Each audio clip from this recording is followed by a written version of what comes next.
예수님 때문에 언제나 행복한 우리 성도님들 되시기를 바라겠습니다. 아멘. 지난 3주간 기억하십니까? 성경을 더 잘 알고 이해하기 위해서는 세 가지 중요한 것을 알고 있어야 된다고 말씀을 드렸어요. 기억나시나요? 첫 번째가 뭐였죠? 계시라고 하는 것이었죠. 두 번째는요, 영감이라고 하는 것이었고, 세 번째는 조명이라고 하는 것이었습니다. 지난주까지 우리가 계시가 무엇인지 배웠어요. 계시가 뭐였습니까? 무슨 방법이죠? 그게 하나님이 자신을 드러내 보여주는 방법. 이것을 크게 두 계시가 있다고 말씀을 드렸어요. 무엇과 무엇이 있다고 그랬죠? 일반 계시가 있다고 그랬습니다. 일반 계시가 뭐였습니까? 온 우주 만물, 자연 만물을 통해서 그 안에 하나님의 손길이 num겨져 있다는 거죠. 우리가 만약에 죄가 없었다고 한다면 자연 만물만 보고도 하나님의 살아계심을 알 수 있었을 겁니다. 그러나 죄가 우리의 눈을 가려버리니까 하나님을 찾지 못한 거죠. 일반 계시가 있었다고 한다면 직접적으로 하나님을 드러내 보여주시는 계시가 있었어요. 어떤 계시였죠? 특별 계시. 벌써 잊어버리셨죠? 그래서 좋아요. 또 해도 되니까. 특별 계시입니다. 특별 계시는 우리가 성경으로만 알고 있는데 성경이 기록되기 이전에 계시가 있었어요. 성경이 기록되기 이전부터 하나님이 역사한 것을 성경에 기록되어 있는 부분이 있거든요. 그때는 하나님이 어떻게 자신을 드러내 보였다고 그랬죠? 그 전문용어로 말하면 원계시였어요. 그러니까 하나님의 기적, 직접 드러나 보이시는 것도 있었습니다. 그런 것들을 통해서 하나님이 드러나 보였다는 거죠. 근데 어느 순간부터 이제 성경에 기록되었습니다. 혼란함이 생기니까 성경에 기록되었어요. 그것을 우리는 우리가 잘 알고 있는 말대로 기록된 계시, 즉 특별 계시, 우리가 들고 읽고 묵상하는 성경을 말합니다. 그것이 바로 하나님께서 자신의 행적을 인간의 손길을 통해서 기록하게 해놓은 거예요. 그게 특별 계시의 두 번째, 우리가 들고 있는 성경이라고 하는 것이라고 우리가 배우게 되었지요.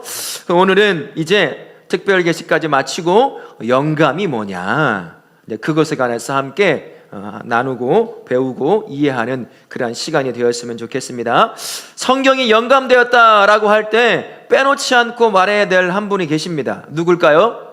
성령 하나님이십니다. 성령 하나님이 40여 명의 성경의 저자들에게 감동을 주셨어요. 특별한 감동. 그래서 그 감동 가운데 하나님의 자신을 드러내 보이신 것들을 우리의 언어, 글로 쓰게 했던 거죠. 과거에는 히브리어라고 하는 그 언어를 통해서 쓰게 하셨고, 물론 중간중간에 히브리어만 있는 거 아니에요. 원어를 보면 아람어라는 것도 있습니다. 우리가 보면 막 지렁이 글씨 같은 막 이런 것도 있죠. 그런 비슷한 건데 히브리어랑 꽤 비슷해 보입니다. 그런 것도 있고, 신약에는 또 어떤 언어로 쓰여 있죠? 헬라어로 이렇게 썼습니다. 그래서 성경은 우리가 읽고 알 수 있는 언어라고 하는 방편을 통해서 우리에게 주셨어요. 그때 성령 하나님이 사람에게 감동을 주셔서 그들이 기록했어요. 그것이 바로 우리가 보고 있는 성경이고, 그것이 바로 성경이 영감되었다, 이런 말로 이야기한다라고 말씀을 드렸죠. 그렇다고 한다면 성경은 왜 특별 계시일까? 두 가지로 나누어 볼 수가 있습니다. 첫 번째 한번 보여주실까요? 같이 한번 읽어보겠습니다. 시작. 성경은 하나님의 활동의 결과물이기 때문이다. 우리 하나님께서 활동하신 게 있어요. 기적도 일으키시고 다양한 천지창조도 일으키셨단 말이죠. 근데 그걸 어떻게 합니까? 천지창조 때 우리가 그곳에 있을 수 있었어요? 인류는 한 번도 거기 보지 못했습니다. 그런데 성령 하나님의 감동을 통해서 하나님이 행하신 일들에 대한 결과물을 성경으로 기록하게 했던 거죠. 그게 특별 계시인 성경이라고 할 수가 있습니다. 두 번째 한번 보실까요? 같이 읽습니다. 시작. 성경은 하나님이 인간을 통해 인간에게 주신 전적인 하나님의 계시며 작품이다. 무슨 말일까요?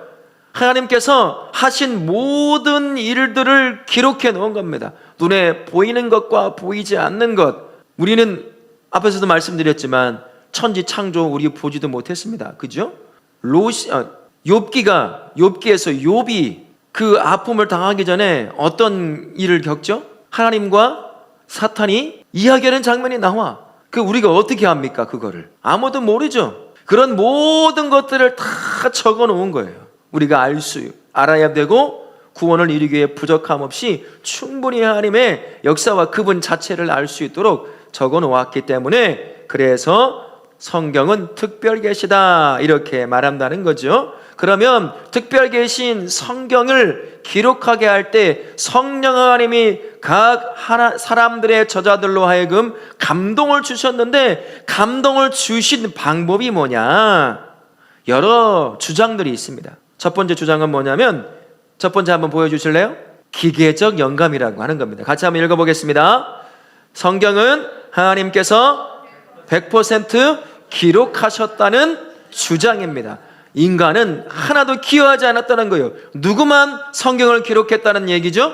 하나님께서 마치 컴퓨터에 명령어를 딱 집어넣으면 명령어에 어울리는 모든 결과물을 주르륵 내놓는 것처럼, 그렇게 하나님께서 영감을 주셔가지고 갑자기 눈 감고 있다 눈 딱 뜨고 그 다음부터 막 귀에 들려오는 대로 막 쓰는 거예요.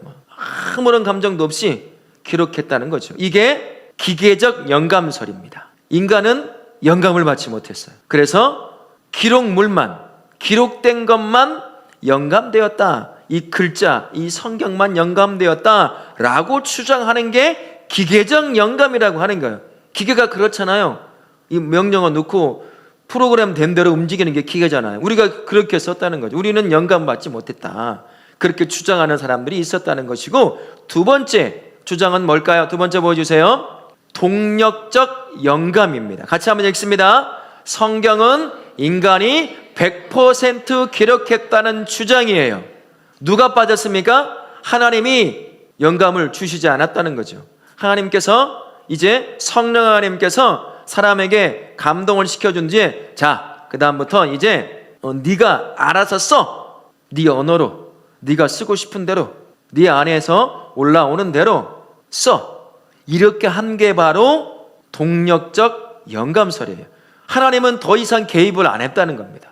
성경이 처음 글자를 시작하면서 누군가가 마지막 딱 쓸 때까지 하나님께서는 아무런 개입을 안 하고, 내가 너에게 감동을 줬으니까 네 마음대로 감동되는 대로 언어도 선택하고 네 쓰고 싶은 대로 써봐, 그렇게 가만히 계셨다는 거예요. 이게 바로 동력적 영감설입니다.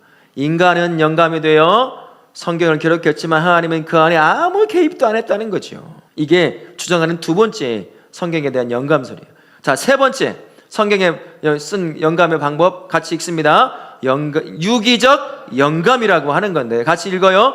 하나님과 인간이 100% 함께 기록했다는 주장입니다. 하나님도 개입하시고 인간도 그 안에 개입한 겁니다. 성령 하나님이 인간에게 감동을 주어서 그가 가지고 있는 경험, 지식, 언어, 문화, 그가 겪고 있는 이 감정적 요동함, 영혼의 경험, 이 모든 것들을 다 동원해서 쓰게 하신 거예요. 어떻게 설명이 잘 안 됩니다. 그게 바로 유기적 영감설이라고 하는 거예요. 우리가 믿고 있는 이 성경에 관해서 믿고 있는 영감의 방식은 이 셋 중에 뭘까요? 유기적 영감설입니다. 하나님께서 직접 영감하시고 또 영감을 주시고, 그래서 기록한 사람도 영감을 받고 영감을 받은 사람이 기록한 성경도 영감이 되어 있다라고 주장하는 게 바로 유기적 영감설이라고 하는 겁니다. 우리는 그래서 이 성경을 읽는 이유가 거기에 있는 거예요. 사람이 썼어요. 기계처럼 썼으면, 또 하나님이 일방적으로 쓰고 사람이 자기 마음대로 썼으면 이게 우리에게 다가오기가 참 힘들다는 거죠.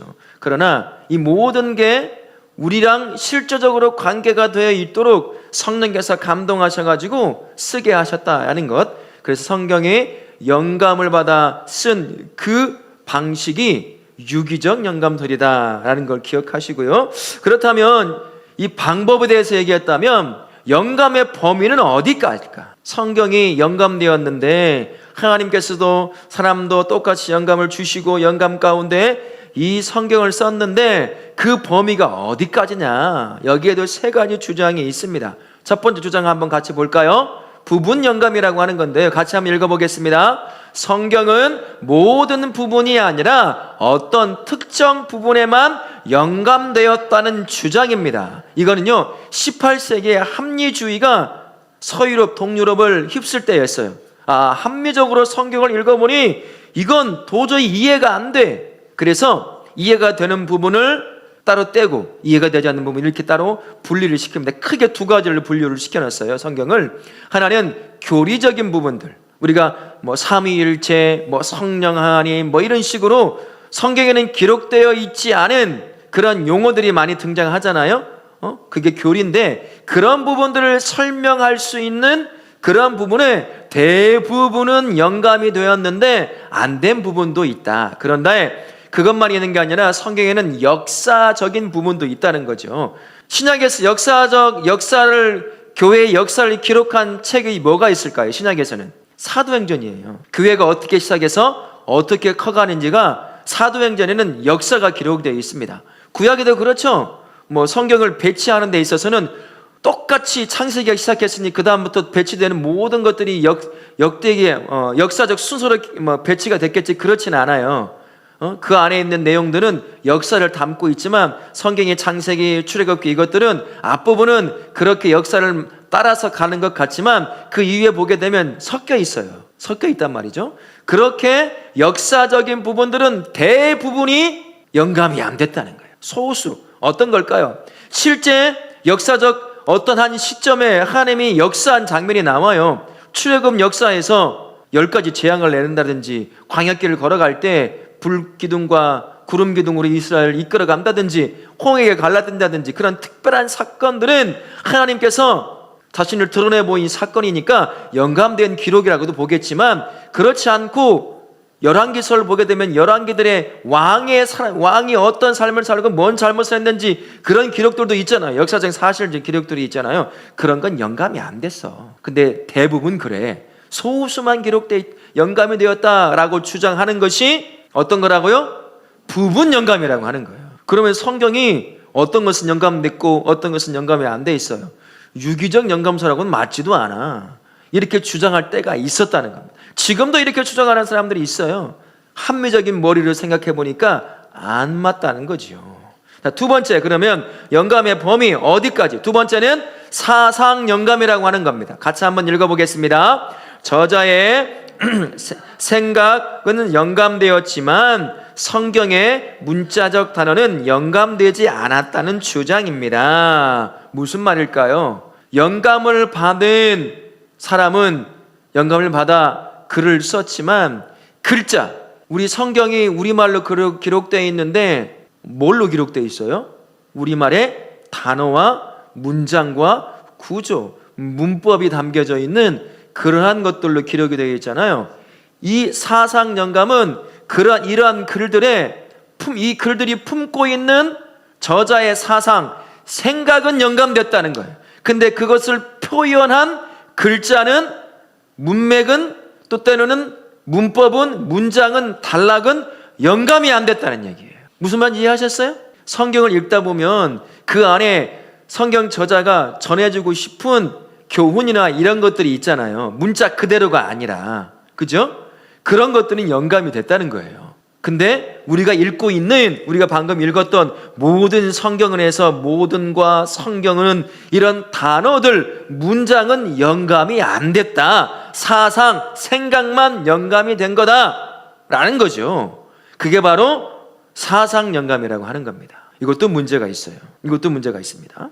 자, 마지막 세 번째 영감의 범위 같이 한번 읽을까요? 축자 영감이라고 하는 건데요. 같이 한번 읽습니다. 성경의 모든 부분, 즉 단어까지도 영감되었다는 주장이 축자 영감이라고 합니다. 범위가 사상만 영감된 것이 아니라 하나님께서 진짜 하나님이 역사하고 자신을 보여줬다고 하는 역사적 사건들, 어느 교리 정도만 알려주는 그것만 영감된 것이 아니라 저자도 영감되었을 뿐만 아니라 그가 직접 볼펜이든 뭐든 쓰는 도구를 통해 써서 눈에 보이고 읽고 듣게 만들어낸 글자조차도 다 영감되었다는 겁니다.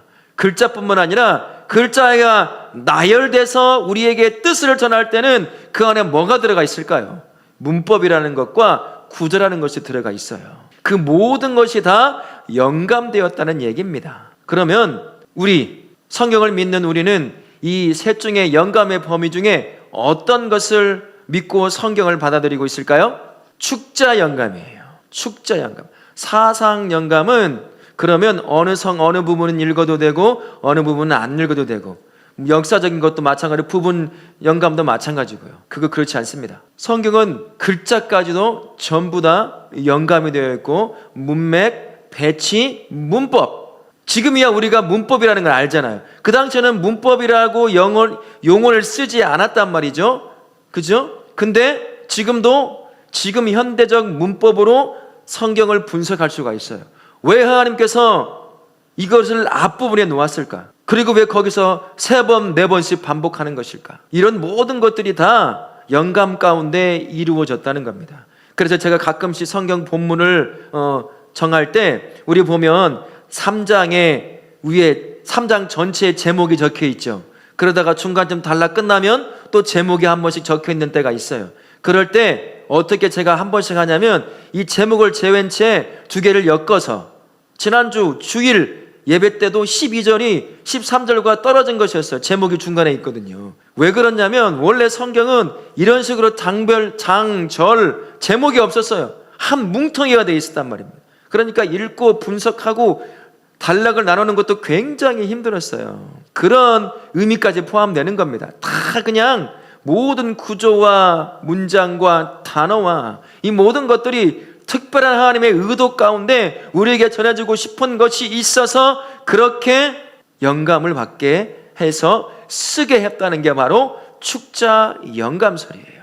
그래서 우리가 성경을 눈으로 읽고 입으로, 귀로, 마음으로 암송하는 것, 만약에 부분 영감설, 사상 영감설이면 그럴 필요 없어요. 사상 영감설이면 이 한 장, 이 단락에서 우리에게 가르쳐주고 싶은 것, 그거 하나만 머릿속에 기억하면 되는 거잖아요. 그죠?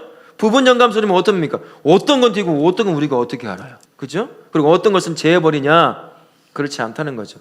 왜 성경 우리가 1장부터 창세기 1장부터 끝까지 암송하고 어디든 암송해서 내 것으로 삼으려고 하느냐면 글자 자체도 성령 하나님을 통해서 영감되었기 때문이에요. 그래서 단어 하나도 분석할 때가 있어요. 이 문장에서 이게 어떤 의미를 담고 있는지, 왜 하나님께서는 이 사건에서 이 특별한 단어를 쓰고 계실까?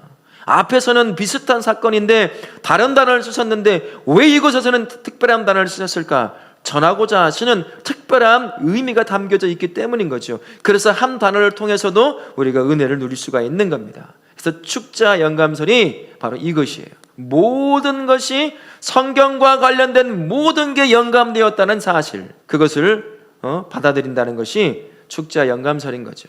그래서 우리고단 대한 예수교 장로회 합동 측에 속해 있는 교회는 이렇게도 이야기합니다. 같이 한번 읽어보겠습니다. 처음부터 시작. 대한 예수교 장로회 합동 측에 속한 모든 교회는 완전 유기적 축자 영감을 믿습니다. 사실 유기적 축자 영감설만 해도 되는데 그 앞에 무슨 단어까지 넣었어요? 완전. 사람들이 오해할 수 있을 것 같아서 어떤 건 영감됐고 어떤 것은 영감이 안 됐다고 말할까봐 완전 유기적 축자 영감설. 우리 한국에 있는 장로 교단은 아마 대부분 똑같을 거예요. 그래야 되겠죠. 성경을 믿지도 못하면서 어떻게 가르치고 암송하겠습니까? 완전이라고 하는 것은 말 그대로 성경과 관련된 모든 것이 영감되었다는 거예요. 성령 하나님께서 사람을 통해서 모든 걸 쓰셨다는 겁니다. 유기적이라는 말은 어떤 말이었어요? 앞에서 배웠죠. 유기적. 성경을 쓴 저자들이 영감받아서 어떤 걸 썼다고, 무엇을 동원해서 그의 언어, 감정, 경험, 지식, 지혜, 그가 살던 사회적 풍습, 이 모든 것들이 다 버무려져서 그 당시에 하나님이 그에게 나타났던 것을 보여주고 그것을 통해 지금 성경을 읽고 있는 우리가 하나님의 그 모습을 보게 만드셨다는 겁니다. 그래서 하나님께서 일반적으로 썼으면 마치 그거는 천국에서 일어나는 것 같은 것을 쓰게 돼서 몸을 읽고 있는 우리는 정말 이해하지 못할 수도 있어요. 우리가 무슨 관계가 있을까? 근데 우리가 더 그나마 수천 년 전에 쓰여진 성경이 가까이 다가오는 건 문화도 다르고 문자도 다르고 또 환경도 다르지만 왜 다가옵니까? 사람들의 이야기를 통해서 하나님을 우리에게 보여주잖아요. 가깝게, 조금이라도 더 가깝게 말이죠. 그게 유기적입니다. 그리고 완전 유기적 축자 영감이라고 했는데, 축자는 뭐라고 그랬어요?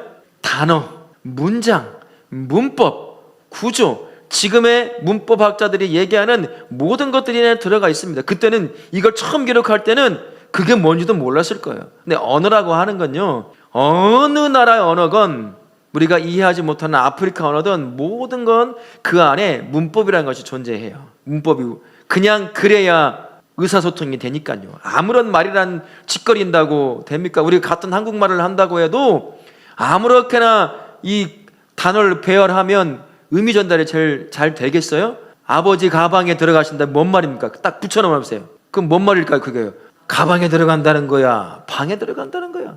그 안에 문법이 들어가서 이 상황 가운데서는 아버지가 방에 들어가는 거구나 라고 알게 만든 게 문법이라는 건데, 이 모든 것도 전부 다 영감되었다는 거예요. 그래서 우리가 성경을 읽고 암송하고 하는 이유가 바로 거기 있는 거예요. 부분적으로 사상적으로 영감만 되었다면 그럴 필요 없습니다.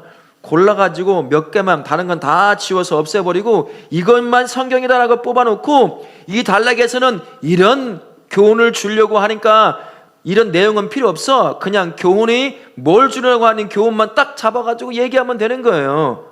그러면 성경을 암송할 이유도 없고 읽을 이유도 없죠. 그러나 그렇지 않다는 겁니다. 신학교에 가면, 제가 신학교 다닐 때는, 청신대 신학대원 다닐 때는 그러지 않았는데 지금은 가끔 이런 클래스가 열리더라고요. 여름방학이나 겨울방학 때 구약을 가르치는 교수님들이 히브리어, 특히 시편을 가지고 함께 3박 4일쯤 학생들을 모아가지고 그것을 소리내어서 막 읽는 시간을 가져요. 문법을 모르도 된다, 히브리어 잘 몰라도 되니까 와서 등록해가지고 함께 읽어내려갑니다. 저는 그렇게 하지는 못했지만 미국에 있을 때 히브리 성경을 잘 알지도 못하지만 처음부터 끝까지 그냥 1년 동안 소리내어서 읽고 영어 성경 비교하면서 야, 이런 이 말이구나, 그것을 1년 동안 쭉 한번 해봤어요. 참 신기한 일이 많았어요. 얼마나 가까이 다가오는지 몰라요. 그 우리말과는 어순도 달라요. 우리는 왼쪽에서 오른쪽이지만 여기는 오른쪽에서 왼쪽으로 가서 읽어야 됩니다. 작대기와 점밖에 없어요.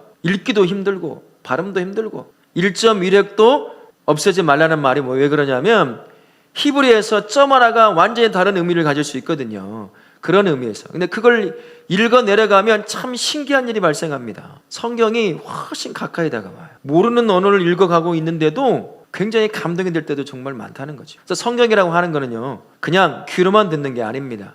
그냥 눈으로만 읽는 게 성경이 아니에요.